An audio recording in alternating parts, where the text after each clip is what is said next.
तो hello dear students and friends, आज के इस वीडियो में बात करने वाले हैं SSC junior engineer JE civil electrical mechanical examination 2023 के बारे में। यानी आपके एसएससी जेई ने नए एग्जामिनेशन को जो नोटिफिकेशन है उसको जारी कर दिया है। आप सभी को बताना चाहेंगे कि इस पर्टिकुलर फॉर्म्स के लिए जो भी बीई वाले कैंडिडेट होते हैं, बीटेक और डिप्लोमा सभी कैंडिडेट्स के लिए वैकेंसी होता है। यहाँ पे कुछ नए बदलाव किए गए हैं, बहुत ही बड़े बदलाव हुए हैं।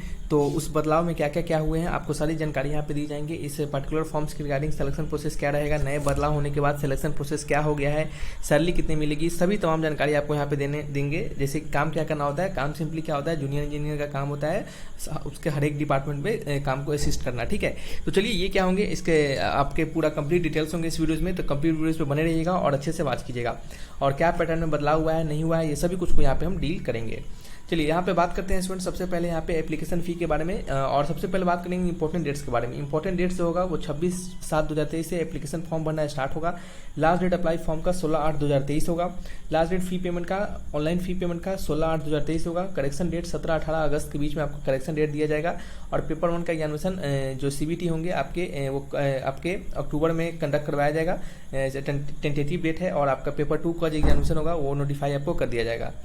और बात करें यहाँ पे एप्लीकेशन फ़ी के बारे में, तो जनरल ओबीसी ईडब्ल्यूएस के लिए 100 रुपये फ़ी रखा गया है। और बाद बाकी सभी कैंडिडेट के लिए आपके एसटी एससी पीएच और सभी फीमेल कैंडिडेट के लिए कोई भी फ़ी नहीं रखा गया है। इस फी को आप क्रेडिट कार्ड, डेबिट कार्ड और नेट बैंकिंग के माध्यम से आप दे सकते हैं। ठीक है, चलिए आगे बढ़ते हैं। फिर बात करते हैं यहाँ पे अब हम एज लिमिट के बारे में। तो आपका जो एज लिमिट है वो 16/8/2023 से काउंट किया जाएगा। इसके अनुसार आपका मिनिमम एज के लिए कोई क्राइटेरिया नहीं है, लेकिन मैक्सिमम एज के लिए आपका 32 ईयर का एज होना चाहिए। किसके लिए, कुछ पोस्ट के लिए जैसे कि सीपीडब्ल्यूडी और सीडब्ल्यूसी पोस्ट के लिए। और आपका मैक्सिमम एज जो होगा वो 30 ईयर रखा गया है। किसके लिए, फॉर अदर बचे हुए सारे पोस्ट के लिए, जैसे बॉर्डर ऑर्गेनाइजेशन हो गया और भी तमाम जो पोस्ट हैं उसके लिए।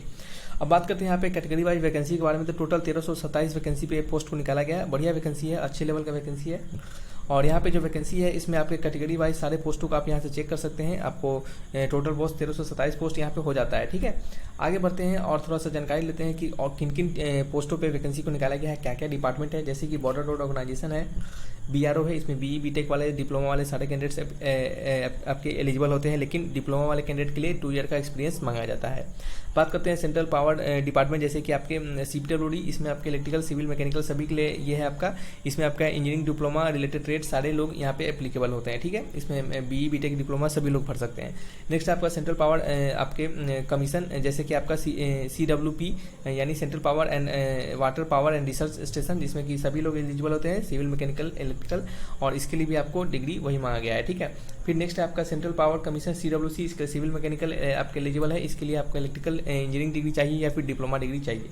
नेक्स्ट है आपका डायरेक्टरेट ऑफ क्वालिटी एश्योरेंस, इसके इलेक्ट्रिकल मैकेनिकल के लिए चाहिए। फिर same to same degree related trade और या फिर डिप्लोमा का अगर आपके पास डिग्री है तो 2 ईयर का एक्सपीरियंस भी मांगा गया है। फक्का बैरेज के लिए आपके सिविल, मैकेनिकल, इलेक्ट्रिकल के लिए है, इसमें आप इंजीनियरिंग डिग्री वाले और डिप्लोमा वाले सारे लोग एलिजिबल होंगे। नेक्स्ट आपका यहाँ पे है मिलिट्री इंजीनियरिंग सर्विस MES, इसमें सिविल, इलेक्ट्रिकल, मैकेनिकल और इसमें भी आपके डिग्री, डिप्लोमा सारे लोग एलिजिबल है, लेकिन डिप्लोमा वाले के लिए 2 ईयर का एक्सपीरियंस मांगा गया है। नेक्स्ट है national technical research organisation NTRO, इसमें सिविल, इलेक्ट्रिकल, मैकेनिकल तीनों एलिजिबल है, लेकिन मैकेनिकल और आपके इसमें डिप्लोमा और बीटेक सभी के लिए आपके सेम कह सकते हैं कि एलिजिबल होंगे, लेकिन यहाँ पे कोई डिप्लोमा वाले के लिए एक्सपीरियंस नहीं मांगा गया है।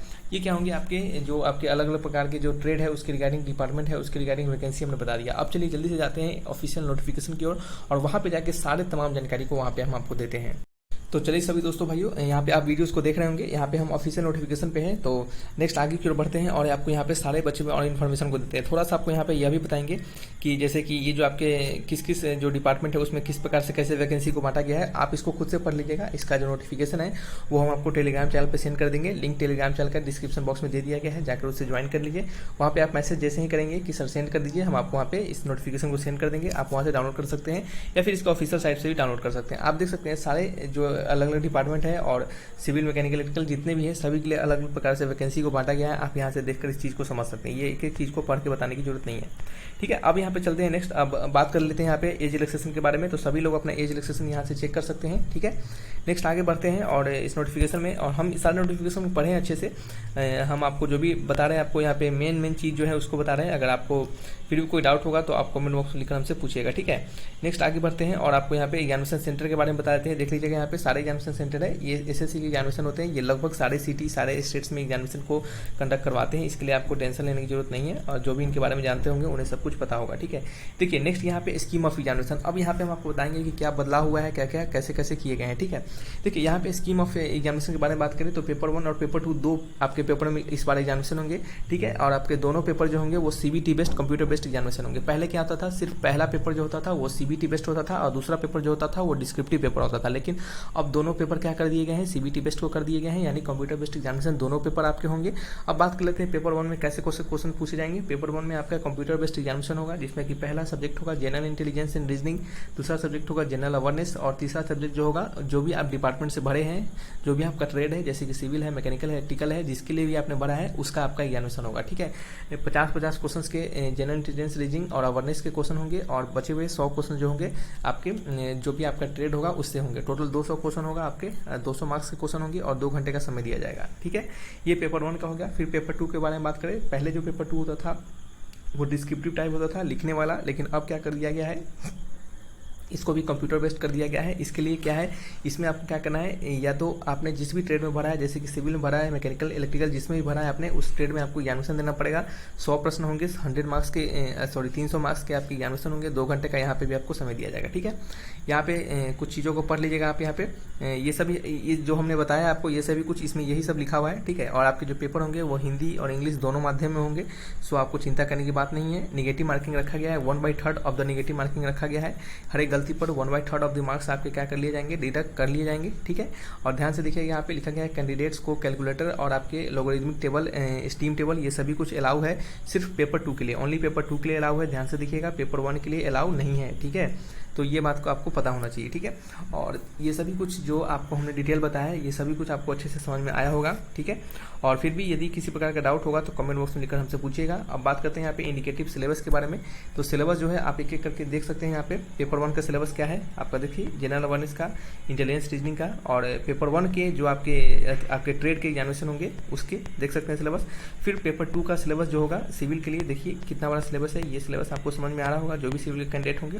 फिर उस प्रकार से पेपर 2 के आपके पार्ट बी यानी इलेक्ट्रिकल वाले के लिए सिलेबस यह रखा गया है। फिर पेपर 2 के मैकेनिकल वाले का सिलेबस यह रखा गया है। ठीक है, आपको सब कुछ समझ में आया होगा। अब हम बात कर लेते हैं यहाँ पे सैलरी स्ट्रक्चर के बारे में। जो सैलरी स्ट्रक्चर होगा वो आपको यहाँ पे किसके बेसिस पे यानी किस प्रकार से आपको दिए जाएंगे। ठीक है, तो यहाँ पे जो आपके सैलरी होते हैं जूनियर इंजीनियर के रिगार्डिंग, वो कितना सैलरी मिलता है, तो यहाँ पे जो जूनियर इंजीनियर के सैलरी होते हैं वो लेवल 6 का सैलरी मिलता है। आपको यहाँ पे दिखा देते हैं, देखिएगा।